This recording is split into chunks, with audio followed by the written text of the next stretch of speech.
మొట్టమొదటిసారి 2 రూపాయలకు కిలో బియ్యం ఇచ్చిన ఎన్టీ రామారావు గారు పేదవాడు తెల్లన్నం తిన్నప్పుడల్లా వారిని గుర్తు చేసుకుంటాడు.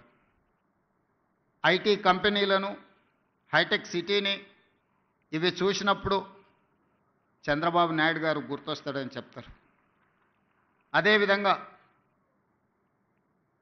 జలయజ్ఞం వ్యవసాయాన్ని ప్రాధాన్యతగా తీసుకొని ఉచిత కరెంటు నుంచి సాగునీటి ప్రాజెక్టుల వరకు రైతుల సమస్యలను చర్చించినప్పుడు రైతు బాంధవుడుగా డాక్టర్ వైఎస్ రాజశేఖర రెడ్డి గారు గుర్తొస్తారు.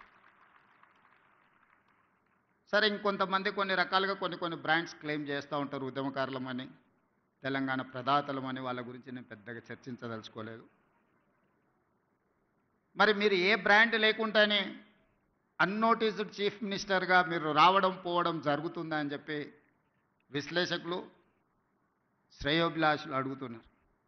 నేను ఒక మాట చెప్పదలుచుకున్న ఈ వేదిక మీద నుంచి విశ్లేషకులకు, విమర్శకులకు,